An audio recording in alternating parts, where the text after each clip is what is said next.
Dear learners, today we are going to discuss about the chapter Electrochemistry, and so you would be able to describe an electrochemical cell, understand the electrode potential and EMF of a cell, and differentiate between galvanic and electrolytic cells after today's discussion. Electrochemistry finds its existence in theoretical as well as practical approaches. Right from the cells and batteries used in toy cars or robots or remote controls to your mobile phones and laptop batteries, and then to the processes like gold plating, electrochemistry can be explained everywhere. Electrochemistry is the branch of chemistry that deals with the relation between electrical and chemical transformations. There are two types of electrochemical cells which are used to make these transformations: electrolytic cells and galvanic cells. Electrolytic cells convert electrical energy into chemical energy with the help of an external source. Galvanic cells, which are also known as voltaic cells, converts chemical energy of spontaneous redox reaction into electrical energy. We will begin this discussion with the recapitulation of our previous understanding about the redox reactions. Redox reactions are the type of chemical reactions where reactants undergo changes in their oxidation states.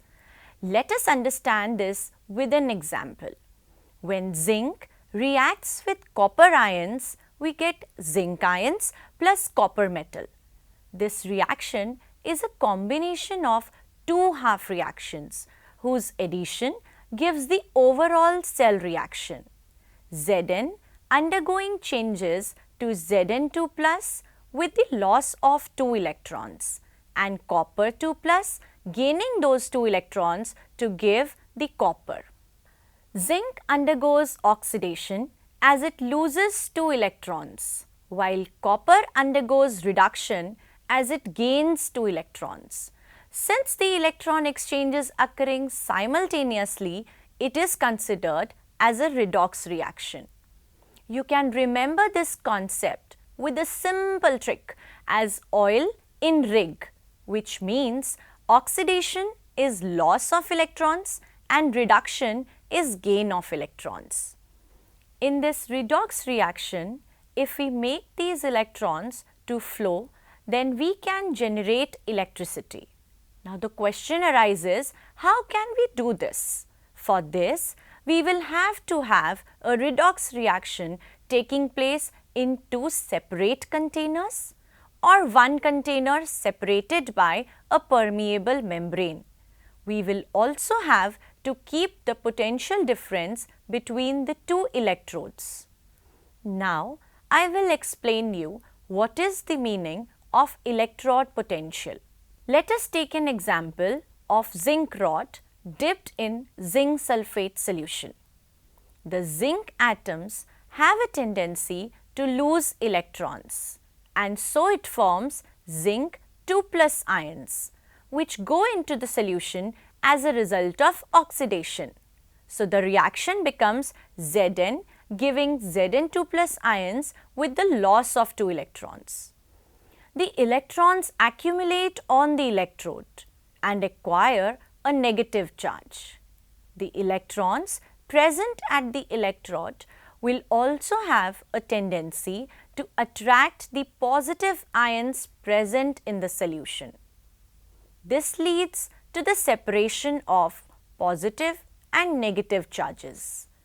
This further leads to a potential difference between the metal electrode and its ions present in the solution at equilibrium, and this is called electrode potential. It may also be considered as the tendency of the electrode to lose or gain electrons when it is in contact with the solution of its own ions. Electrode potential depends on nature of metal electrodes and the metal ions in the electrolyte. It also depends on the concentration of the ions and also on the temperature. The electrode potential when measured under standard conditions of temperature 298 Kelvin for 1 molar solution is called standard electrode potential and is denoted by E0. And if it is a gaseous electrode, pressure condition of 1 atmosphere is considered. According to IUPAC convention, standard reduction potentials are now called standard electrode potentials. The electrode which has low electrode potential has a tendency to get oxidized. Now let us combine the two concepts we have just learned for the generation of electricity. For this purpose, we will set up a cell which is called galvanic cell or voltaic cell. Let us now construct a galvanic cell. For the construction of a galvanic cell, we need two containers. One container consists of zinc plate dipped in zinc sulfate solution. The other container consists of copper plate in copper sulfate solution. The two containers are connected through the wires which are then connected through a multimeter. If you see, the connection is somewhere incomplete and that is why the multimeter is not reading any value. Here, the salt bridge comes to the rescue. We need a device called salt bridge. What is a salt bridge? A salt bridge is an inverted U-shaped glass tube which contains a relatively inert electrolyte, usually potassium chloride or sodium chloride or potassium nitrate solution. The electrolyte is often jellified with agar-agar to help prevent the intermixing of fluids and is then sealed with a cotton plug at the ends.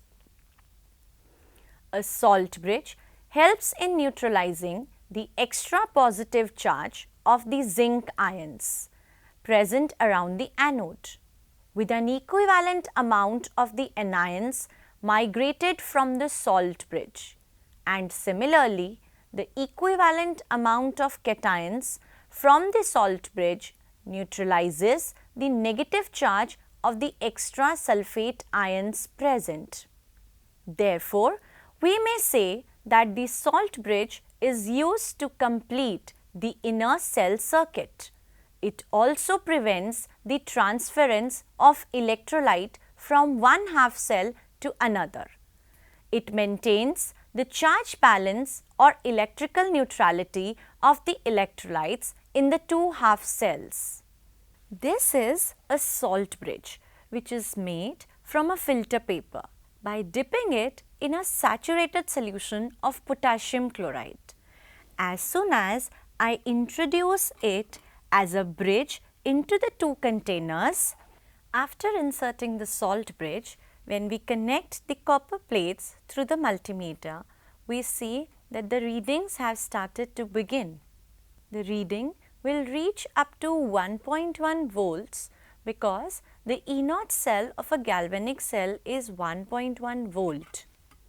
The fact that electrons flow from one electrode to another indicates that there is a potential difference between the two electrodes. This potential difference between the two electrodes under standard conditions when no current is drawn through the cell is called standard electromotive force or EMF of a cell and is denoted by E0 cell. It is measured by connecting a voltmeter in between the electrodes and is measured in volts. The value is given by the expression E0 cell is equal to E0 right minus E0 left, or we may also write it as E0 cell is equal to E0 cathode minus E0 anode. So, if we need to calculate the E0 cell of the galvanic cell, the electrode potential of zinc 2 plus to zinc from the table is minus 0.76 volt and that of copper 2 plus to copper is 0.34 volts. We can substitute the values in the expression as 0.34 minus 0.76, which gives us the value as 1.1 volt. If an external opposite potential is applied in the galvanic cell and increased slowly, we find that the reaction continues to take place. Once the opposing voltage reaches the value 1.1 volt, the reaction stops altogether and no current flows through the cell. Any further increase in the external potential again starts the reaction, but in the opposite direction. An electrochemical cell may be represented by using internationally accepted conventions. The metal electrode in the oxidation half cell is represented by its symbol, which is followed by its metal ions along with its concentration. They are separated by a vertical line. So, for the zinc electrode, we will write it as zinc, vertical line, zinc 2 plus ions, and in the concentration we will write 1 molar. Similarly, the metal ion in the reduction half cell is represented by its symbol along with its concentration, and this is followed by its metal electrode. They are separated by a vertical line. For copper electrode, we will write it as copper ions, 1 molar concentration, vertical line, copper. The salt bridge separating the two half cells is represented by 2 vertical lines. So, the final representation of the cell looks like Zn, vertical line, zinc ions, 1 molar concentration, double vertical lines, copper ions, 1 molar concentration, single vertical line, copper. You may remember the setup of galvanic cell with a trick, the word lone, which stands for left, oxidation, anode and negative.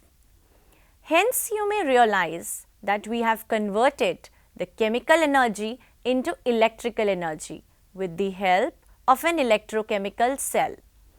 Also, we may now differentiate between the two types of electrochemical cells, galvanic cells and electrolytic cells. Galvanic cells changes chemical energy into electrical energy, while electrolytic cell changes electrical energy into chemical reaction. The anode is negative in a galvanic cell, while in electrolytic cell it is positive.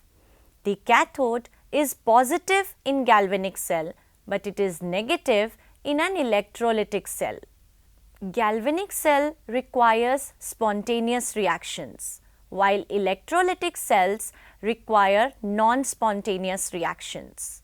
Galvanic cell does not require external voltage source, but an electrolytic cell requires external voltage source. So, let us summarize our discussion with a concept map. Electrochemistry is a branch of chemistry which is based on redox reactions. The redox reactions involve the process of oxidation and reduction. The chemical energy generated by these redox reactions is converted into electrical energy by a galvanic cell, and electrical energy is converted into chemical energy by an electrolytic cell. The galvanic cell can be further explained through two electrodes, anode and cathode. In anode, we may describe the concept of lone as left electrode undergoes oxidation and is referred as anode, and bears negative charge, and the opposite follows for the cathode. So the right electrode will have reduction happening in it, will be called cathode and will possess a positive charge. The electrons are released from the anode due to its low standard electrode potential. In cathode, electrons are accumulated or absorbed due to its high standard electrode potential. The flow of electrons occurs from anode to cathode, and flow of ions occurs from cathode to anode, and the whole circuit gets complete. Also, the flow of electrons and flow of current is monitored in the opposite directions to each other. I hope you understood all the concepts explained in this discussion. Before we conclude today's discussion, I would like to leave you all with an assignment. You may create your own electrochemical cell at home by simply replacing the electrolytic containers with any citrus fruits such as lemon or orange, and then connect it to a bell. The circuit will be considered connected once the bell starts ringing. This way, you will also be able to help your visually impaired friends to understand the concept of an electrochemical cell.